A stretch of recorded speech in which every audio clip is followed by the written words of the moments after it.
Même à certaines personnes qui sont proches de vous, vous devez aussi quand même avoir des réserves.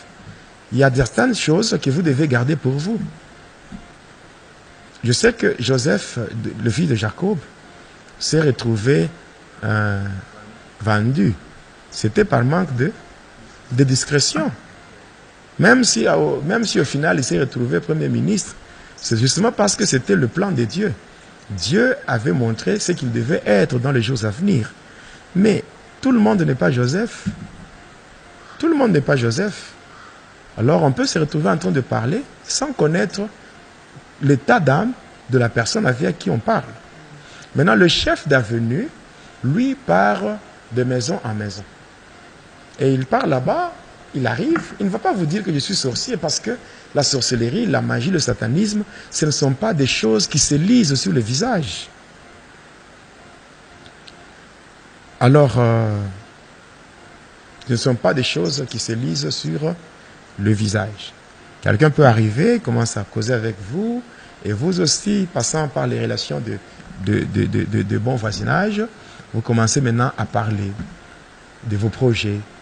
Non, on va prendre l'enfant en mariage, je vais voyager, j'ai des affaires que je dois exécuter tel endroit, oh ceci, mon enfant tel, cette année, il va présenter ses examens d'État. Quand vous parlez, vous êtes en train de causer, hein, mais vous ne savez pas que la personne avec qui vous êtes en train de parler, cette personne est en train d'enregistrer tout. Et maintenant, la nuit, le chef d'avenue, et non le chef de quartier, qu'on appelle le sorcier suprême, va se placer au croisement des avenues. Et quand il se place là, qu'est-ce qu'il va faire? Tous les chefs d'avenue vont se mettre en file. Et chacun passe pour donner le rapport de ce qu'il a prélevé comme information dans telle famille, dans telle famille. Il va arriver, non, sur mon avenue, sur ma rue, dans telle famille, il y a ça. Telle famille, il y a ça. Et le chef, le chef de quartier, le sorcier suprême, lui, il enregistre tout. Et il prend cela. Si un chef d'avenue termine, un autre passe. Quand tous vont terminer avec leur rapport, c'est là qu'il, lui, maintenant, va s'envoler. Il s'envole pour aller où? Il s'envole pour aller dans le département, dans le désert de Kalahari. Et quand il arrive là-bas, il y a des prisons. On appelle ça les prisons spirituelles. Et quand il arrive, il prend tout ce qu'il a prélevé. On dépose là-bas. Si par exemple, c'est par exemple pour toi, on a parlé de ton mariage, n'est-ce pas? Lui, il prend seulement mariage. On met là-bas. Si on a parlé de diplôme, on met là-bas. Santé, fécondité, on met dans des prisons spirituelles. Et si ça t'appartient, qu'est-ce qu'on va faire maintenant? À partir de là, on va chercher un sorcier de ta propre famille. Un sorcier de ta propre famille, c'est un sorcier ou une sorcière. Et on va appeler ce sorcier et on va lui demander de s'asseoir sur ce qu'on a bloqué dans ta vie. Et il va s'asseoir comme un geôlier. Il est là bien assis. Hein? C'est pour cela, dans le combat spirituel, il faut se poser la question de savoir qui est assis sur toi. Qui est l'homme fort de ta vie? Qui est la femme forte? Qui est l'enfant fort? Parce qu'il est dit ceci. Aucun homme, dans Marc 3, 27, aucun homme ne peut pénétrer dans la maison d'un homme fort et commencer à piller ses biens sans avoir lié cet homme auparavant.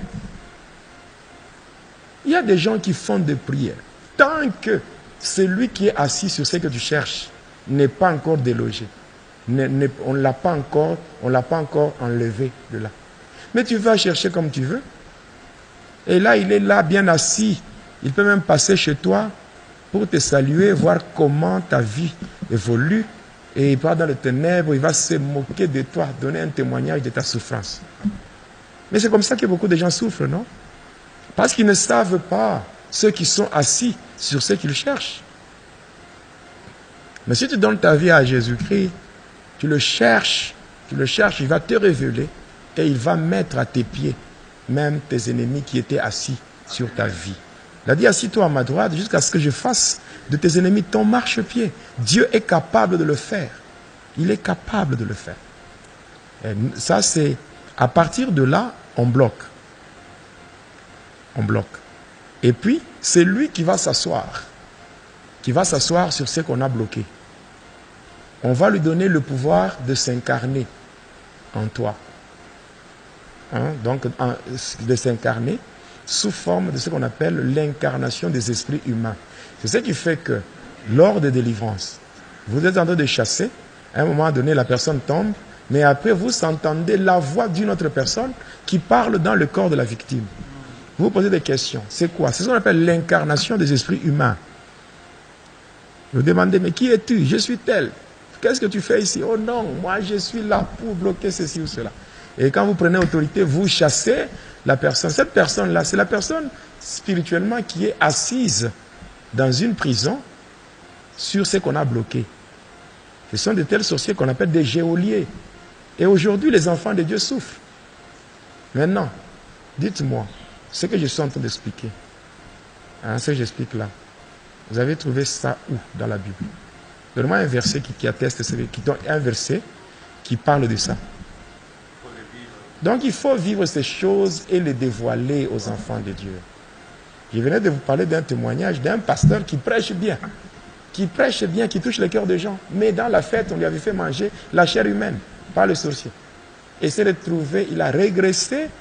On l'a vu maintenant, le pasteur s'est retrouvé à gauche, à droite. Il était dans des femmes, il était ivrogne, tout ça. Et les gens se posaient des questions, mais un pasteur comme celui-ci, qui prêchait, qui faisait tout, mais aujourd'hui, comment il est comme ça? Quand vous ne voulez pas vous occuper du diable, et lui, il va s'occuper de vous. Il va s'occuper de vous et il va vous humilier. Donc, il faut vraiment faire très attention.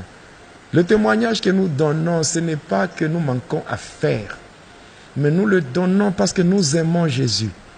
Et au-delà de cet amour que nous avons pour le Seigneur, nous avons aussi l'amour pour les hommes qui souffrent, les hommes qui étaient sous l'emprise du diable, ou qui sont sous l'emprise du diable. Qu'on se dise la vérité.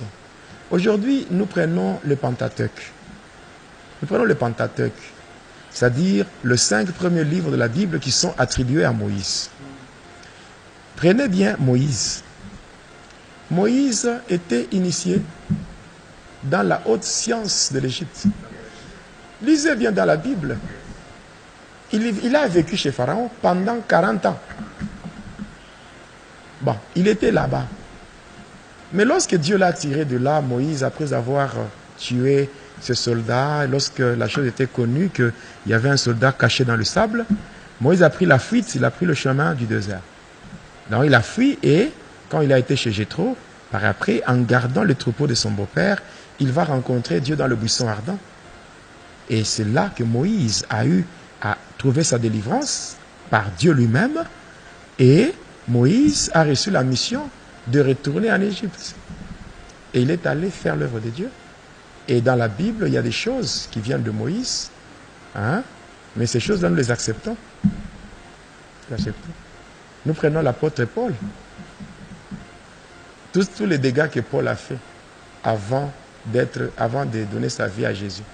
Paul, il a fait des dégâts.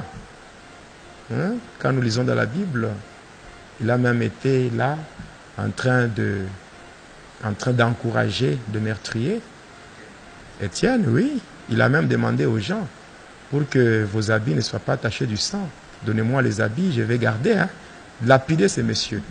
On a lapidé, il était là, témoin, il était là, il était dans la joie. N'est-ce pas, il croyait que ce qu'il faisait était correct. N'est-ce pas? Mais le jour où il a rencontré la lumière de Dieu Jésus-Christ, cette lumière l'a changé. Lui qui était Saul, il est devenu Paul. Il a été conduit chez Ananias, on a prié pour lui, les écailles sont tombées de ses yeux, pour qu'il sorte seulement du verbe regarder et qu'il entre dans le verbe voir. Il y a des choses, avec le verbe regarder, vous allez échouer. C'est seulement avec le verbe voir que vous allez découvrir des choses. Le verbe voir est lié à la révélation. Et quand il a eu la révélation de Dieu, alors là, il a commencé maintenant à parler. Il a écrit. Et aujourd'hui, cet homme qui était un assassin, meurtrier, aujourd'hui, ces épîtres, c'est ce que même les théologiens, même les gens qui se disent saints, ils utilisent les épîtres d'un ancien meurtrier qui est Paul, n'est-ce pas? Et Paul, parce que c'est dans la Bible, et il est juif, hein, n'est-ce pas? Mais aujourd'hui, parce que vous avez vos propres frères qui ont été dans des alliances avec le diable. Et le même Jésus qui a libéré Paul, il libère vos frères, et vous ne voulez pas croire. Mais le témoignage que nous donnons, c'est à prendre ou à laisser. Il y a ceux-là qui croient et qui voient leur vie transformée. Oui. Oui. C'est très important ce que je suis en train d'expliquer. Après avoir bloqué beaucoup de choses là, dans des prisons, la deuxième des choses pour laquelle les sorciers suprêmes s'envolent, c'est imposer maintenant des lois. On appelle ça les lois établies. C'est-à-dire à partir de toutes les informations qu'il a données sur son quartier, maintenant pour que le quartier soit contrôlé à distance par le sorcier, on va maintenant élaborer